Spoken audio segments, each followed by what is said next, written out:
now for the Drew Sutton Leadership Show, lighting the way with real leaders, real stories, and real impacts. Because when leaders stop growing, the darkness wins. All right, welcome back to another amazing episode of the Drew Sutton Leadership Show. Today we're asking the question, what is the new Silicon Valley? Is it a place? Is it a mindset? Or is it hiding in plain sight? To answer that question, we have the esteemed Naftali Dratman. Naftali is a U.S.-born U.S. Air Force veteran who has become an Israeli innovation strategist.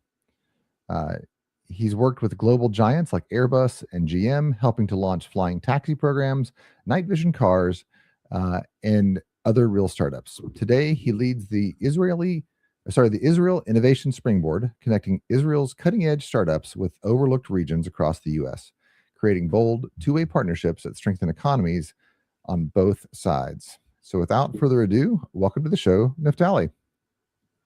Thank you very much, Drew. Great to be here. Yeah, man. Naftali and I got to meet, I think it's been about 6 months ago, maybe. We have a common friend named Brian, which is becoming a larger story in my life. But Naftali is an exceptionally, he's got a heck of a resume. He's very intelligent, but he also understands that innovation is not about coming up with new products. It's about understanding the business model behind it and setting up partnerships. He's got a really cool understanding of Israel and the Israel tech scene. And so we're going to dive into that today.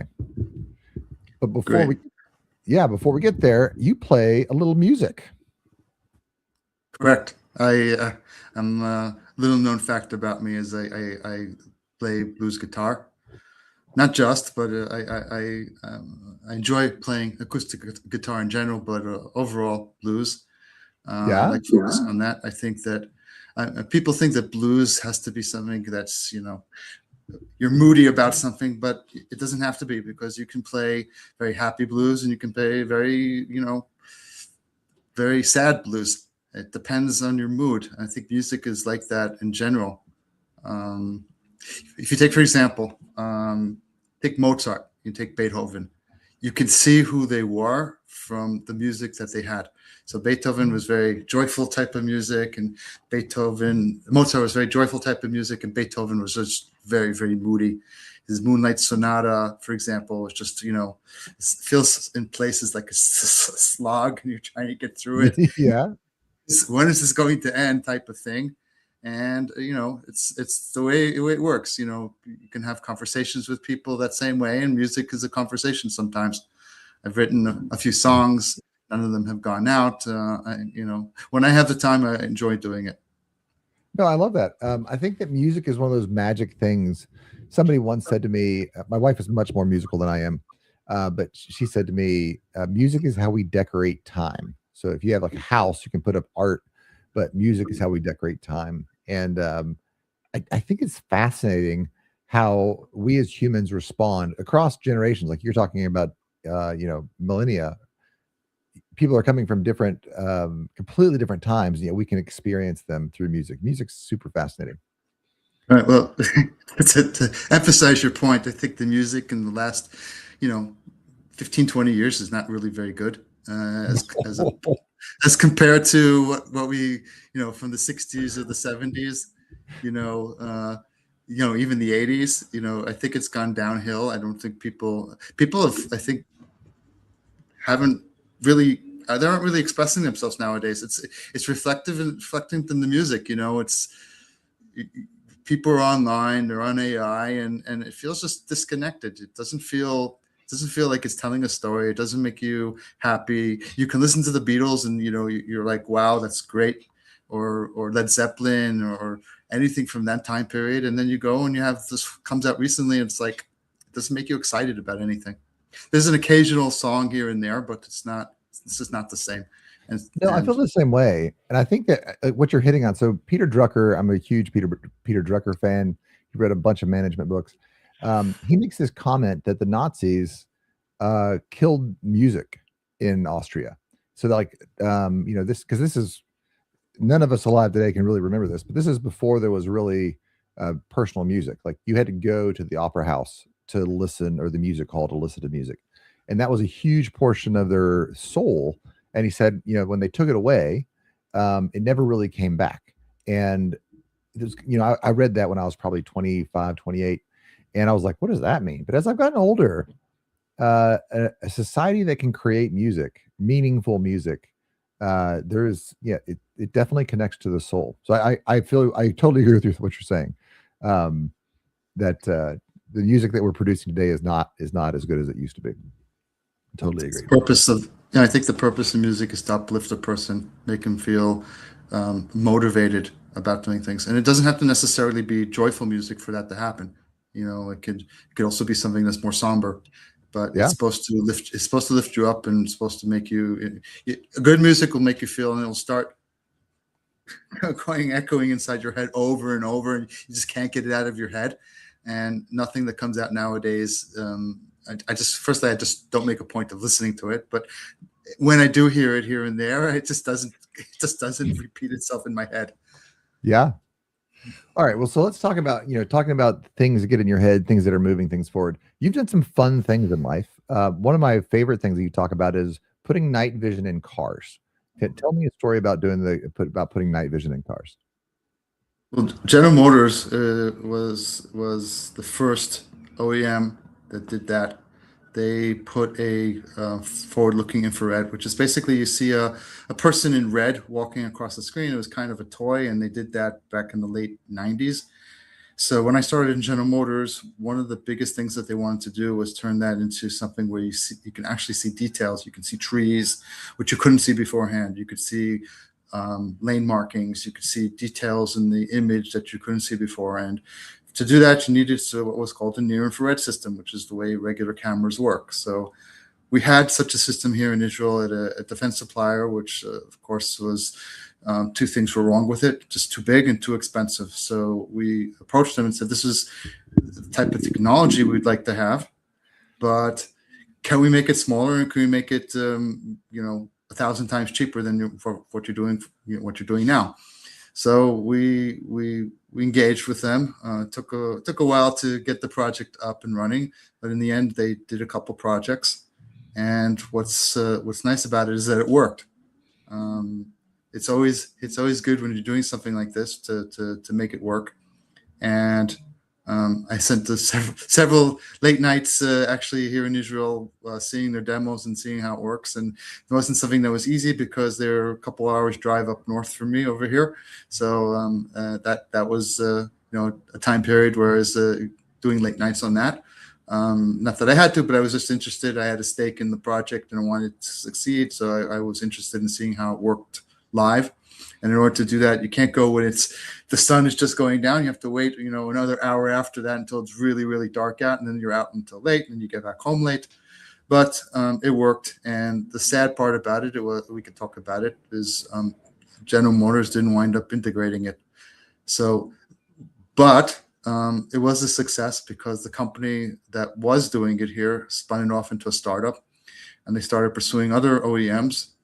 And they made some headway on that. So I contributed to that, and something that I could consider a success. Doing these type of things are very hard to do. I don't get a good grasp on what a true success criteria is to working between a corporate and a startup is. This wasn't a startup in this case. This was a large company. So whatever you're doing, whatever you're working on, I can't get a good grasp on what a success is. So I've learned some stuff along the way. I think I know what a success should be, but I'm always surprised as I go along. And I've worked with different cultures, and their criteria for success, even if it works, it's still not good enough for them, So yeah. So let's talk about this for a second, because night vision on cars seems like I have teenagers that are about to get their driver's license. Nighttime safety is I have a daughter that's off at college, and so you got to trust in how you raised them, but you worry a little bit, right? And it seems like night vision in cars is a thing we could have done by now. So why didn't that work? So technically you were there. I also love about that story that, it was too big and it was too expensive. And then a huge OEM comes in and it can start throwing their weight around to really condense that technology. I think that's a great, defense/private partnership. But then we didn't end up putting it in cars. What do you think went wrong? Really sure it didn't wind up in cars. The whole area of imaging is in cars. You have technology from Israel, from Mobileye, that's in cars. So that's a success. Has to work at night as well, but a true night vision system in cars, I'm not sure that is really has been truly integrated and put into production, but elements of it are definitely out there. It's really most of it's not something, for example, when we worked with it, it was a head-up display, but it's really supposed to integrate with other systems, because you want to, for example, you want to be able to use the Mobileye system when you're changing lanes, or you're seeing obstacles or pedestrians. You want to be able to see them better at night. So it has to integrate with that. And then you have the LiDAR and the radar. So one of the things the same company was working on after they became a startup was how do you integrate it with other technologies. So I think the main challenge here is, how do you put it into a package where everything exists and works together? I don't think they figured that out yet, because I think it's also part of the whole recipe that they haven't figured out yet fully with the autonomous vehicle either. So I think it's a work in progress. I think pieces of it are already being used, but I think that 10 to 20 years down the line, much more of it will be in production and being used. Some of it was before its time. No, I think that's good. What you kind of brought up there, and I want to highlight for everybody here, and this goes into what you're doing now, the Israel Innovation Springboard. There's a fundamental shift. There's a difference between how Israel companies go about innovation and how American companies go about innovation. Because what you said is we did this tech, it worked, it wasn't quite a right market fit, but then the startup kind of took the technology and spun it off, and then the technology is now, some of it's still in cars, and then it's in other areas too. Israel has this really crazy innovation kind of culture to it. Can you talk to me a little bit about why it's so much fun to do innovation in Israel? And then maybe we can share some stories to kind of put some meat on that. I can talk in general terms, and this is just my experience. I think the Israelis are very good at innovating, but they're very good at unstructured innovation. They don't like being told that something can't be done. They just go out and do it. That being the case, they're very good innovators, but they're not very good at penetrating markets, and not very good at going to market and selling and all the rest of it. They're very good at creating a new product. And overall, there are other aspects of the innovation ecosystem here in Israel which are problematic. Part of the reason, if you want to talk about it now, part of the reason that I started the Israel Innovation Springboard is because I think that we are too focused on one or two things here in the ecosystem, and we don't have a good grasp of a full picture. So the two areas which are strongest here are probably cyber and finance technology, and both of them are very strong. I'm questioning how strong they are, and I'll tell you why in a second. But if you look at it, the focus here in Israel is, all right, they tend to think that raising money and valuation and rounds and M&A is the way to go, because that's what will lead you to commercial agreements. And I think it's just the opposite. I think if you focus on getting out there commercially, that all the investment and all the M&A or whatever will come from there. So I think that they're not focused on the right things, and they don't have very strong industries across the board. It's more depth in a couple of industries rather than breadth across several industries. So that's one focus I want to work on in the springboard, is I want to strengthen other industries here, which could include health tech, food tech, agricultural tech. That's one aspect of it. And the other aspect of it is because, overall, the Israelis, as I said, they're very focused on, one thing, and it's hard for them to see a bigger picture. So when they go to the United States, for example, they go to the East Coast, they go to the West Coast, and they go to a couple places on each coast, and there's this whole flyover zone which they miss in between, and they don't know much about. And there are plenty of There are plenty of places. You started this. This is the Silicon Valley. Is there another Silicon Valley? And I believe that there is. In the middle of the country, there are plenty of companies and industries that would love to get a new innovation and new technology and access to all that. This is stuff that Israel can provide. And these are two ships in the night that just don't know about each other. So the Springboard was created to address that. So we're not really consultants. I consider ourselves a think tank, because consultants, when they go out and they consult with for a company, they give them, all right, this is the way you should do things. This is how you should structure it, and they're not really responsible for it afterwards. What we're doing is we're thinking up of our own ways how we can connect the two sides, and we're actually implementing it ourselves. So it's a little bit different than consultants. We're thinking and implementing at the same time. So we have a couple of focus areas that we're looking at. One area, for example, is if you think about Industry 4.0, lumping supply chain and logistics and connecting centers to manufacturing lines. I'll just call that in general Industry 4.0.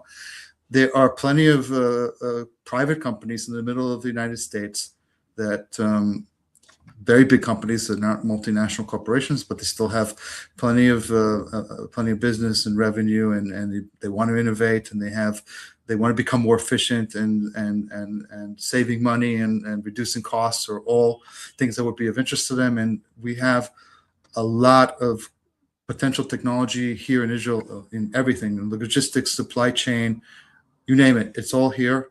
And there's plenty of opportunity to connect between the two sides. And that's one of the focus areas that we're looking at in the Springboard.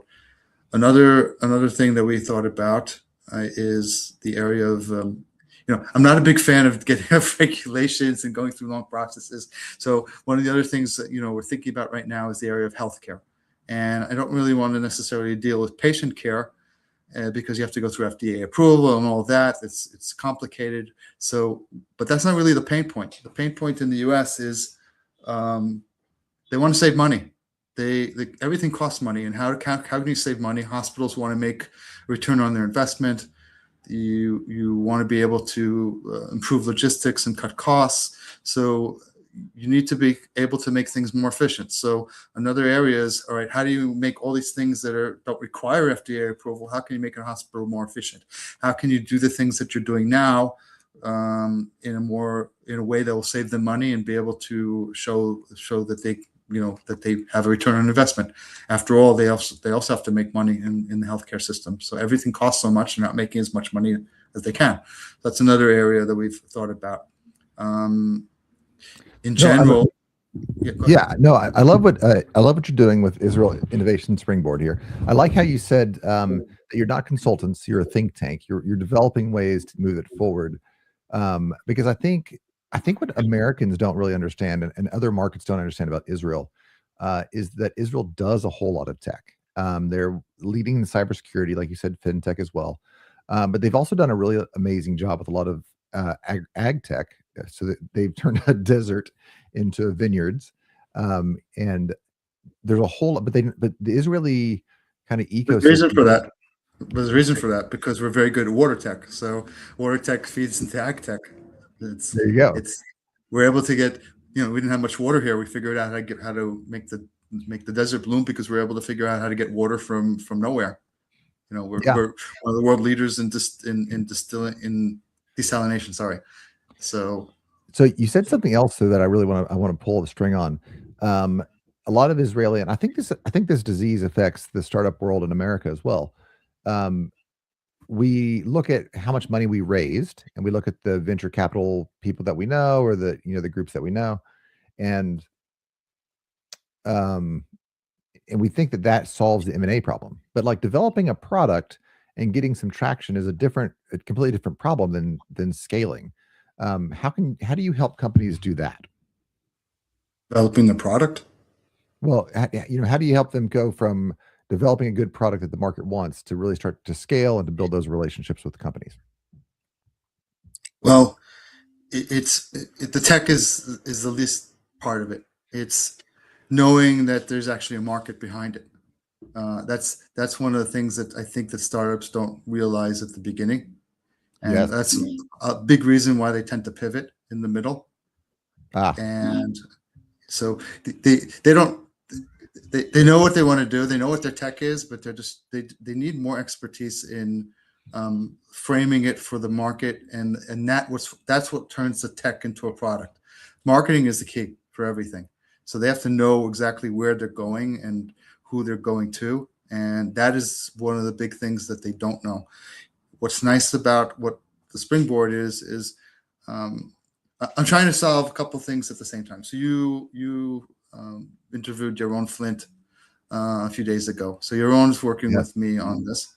And what's nice is there are places in the United States that they would love to innovate. They just don't have the methodology or the way of actually doing it. So that's what Yaron can bring. He wrote the book about it, and he's got the expertise. And so what we want to do is we want to bring a complete package. So you're interested in innovating, so you don't know how to do it. We will help you to build it up. It's not that difficult. We'll help you create the means of doing it, so it'll be effective. And what we'll actually do is we'll actually run the first pilot with you and make sure it's successful. And the reason we want to get involved with that is because there's a communication gap, there's a culture gap. You need to be involved in the process. So once the organization, the company in the US knows how to do it, we help them get on board, onboarding innovation, and we run a pilot for them. They'll be more comfortable doing it on both sides, and hopefully that what we get out of it is a handshake on a deal. We're not going to run any pilots or proofs of concepts or whatever without an interest on both sides, because otherwise it just doesn't work. So that's when you have both sides with a fit. That's what the Springboard wants. On this side, they want it, for companies that they want it. And on this side, startups that are able to provide a solution. You bring them together through the Springboard's process, and that's what we want to come out of it. We want more startups to come to market. You just don't see enough commercial agreements here, and that's our ultimate goal: getting to the actual commercial agreements and the deployment in the end. No, I love that, because so often the startup world, you have folks that are like solving some sort of super lofty goal. We're going to save turtles from plastic straws, whatever. There's super lofty goal, or they're trying to get a piece of the huge financial puzzle. But there's very few people saying, look, this is a really practical market whole. Like, if somebody could solve this market problem, we could make a lot of money. And then communicating that market knowledge to the innovator, to the tech team that says, hey, can you make this? And then having somebody that can really quickly make that. And then I think people underappreciate the fact that there's, I made it in a lab and I proved that I could do it.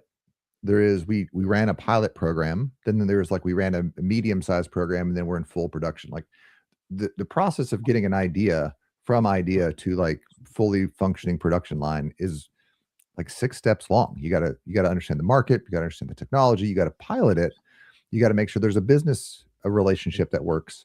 And so Israel Innovation Springboard kind of serves as that hub in that wheel, right? Where people on the tech side, people on the business side, you can make those connections and then facilitate the problem discussion, facilitate the market discussion, and you can facilitate the pilot that out and how do we get this into production discussion. It's a really very difficult project. What made you say, hey, I want to take this thing on?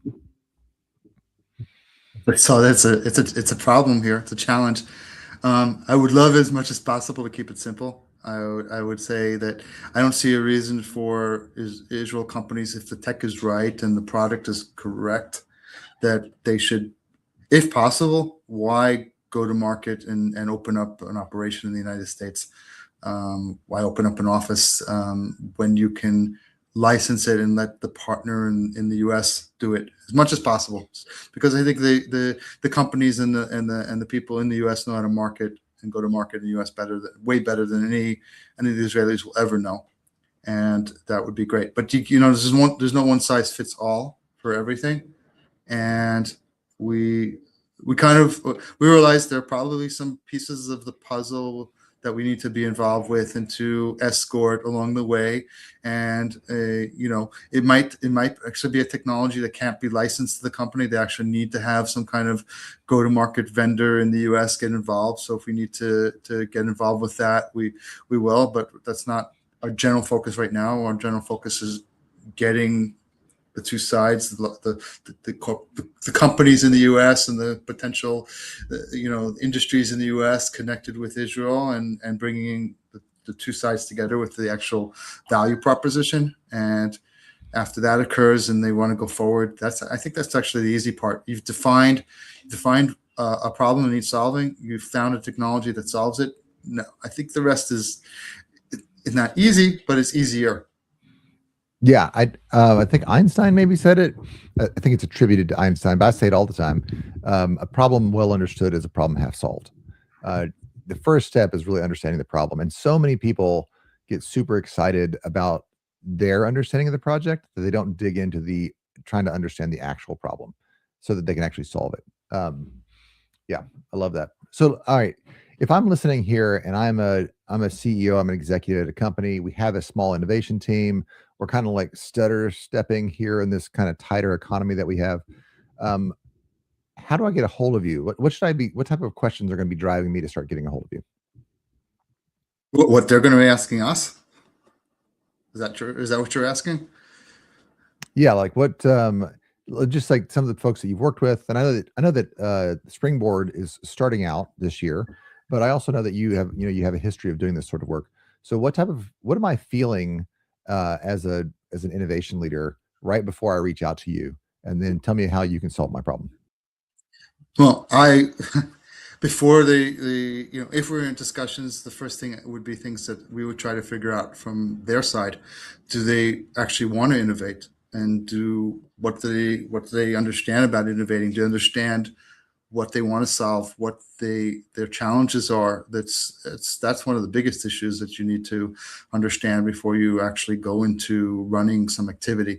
And if they have a good understanding, great. If they don't, then what we'd like to do is try to work with them to get that understanding and be able to do that. There are plenty of people working on that, and as I mentioned, that's Yaron's expertise. My focus would be, all right, making sure there's a fit on both ends. Do we have something? Can we define something that they want to do on the tech side of the innovation part of the recipe that, all right, the company wants, and it's something that I can find solutions here for in Israel?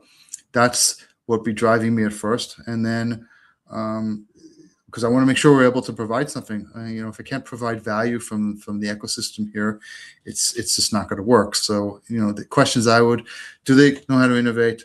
Can I provide a solution on my end? And actually providing, I think it involves some coaching on my end, because I don't think the Israelis they certainly never spoken with people in the Midwest as much as they've spoken with people on the East and West Coast.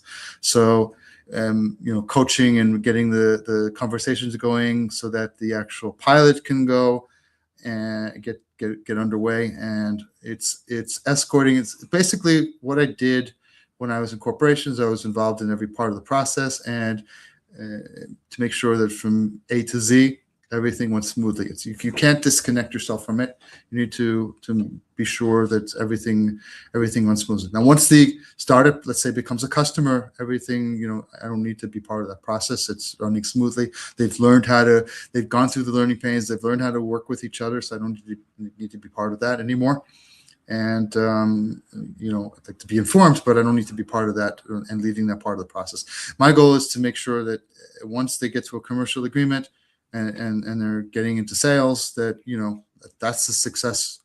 That's a success case for the Springboard for both ends. I love it. We are kind of running out of time on the show here. I'm going to give you the next couple of minutes just to talk to the audience. Tell us, what are your final thoughts here? Well, I'm the type of person that I try to find holes of what's going on and try to address it, and try to, I'm tackling some big things. So as I've gone along in my career, I started much smaller, much more focused on, from the more corporate end. And then as I've gone out of the corporate world, I'm tackling much bigger problems, and it's a big challenge. And people need to understand that you always have to, I think nowadays everybody has to reinvent themselves. So that's what I've been doing the last few months. If somebody would ask me right now, do I want to go back to a corporate innovation position like I was in a previous role, I can't really get so excited about it. I think that there are bigger issues to tackle. I think in my mindset, I've moved on to these bigger issues, and I think that's what's motivating me right now, and what I'm focused on right now. And that's I think everybody can take value from it, because I think in the world of AI, everybody has to be thinking about reinventing themselves. I don't think AI can replace the human touch of connection between companies and ecosystems. And I think this is a niche that needs to be grown. And that's basically it. I love it. Well, listen, if you are listening to this and you're saying to yourself, my company needs to innovate, we are in a slump, we have understanding of the market, but we don't know how to take advantage of that, Israel may be the right choice for you. A lot of times people are leery of going overseas, but the Israeli-American relationship is very tight, and Israel Innovation Springboard is a great company to reach out to. They know the Israeli landscape, they know the regulations of working across those two borders, and I think that you will discover there is a lot of innovation happening in Israel, and Israel has been the driving force behind a lot of the tech that is taken credit by the Fortune 100 companies of our world. So if you're ready to take a piece of that pie and access the Israel Innovation Engine to jumpstart your innovation efforts, and you need a partner that can guide you through that, reach out to Naftali. Tell him you saw him on the Drew Sutton Leadership Show. He's got something special for you. With that, we are out.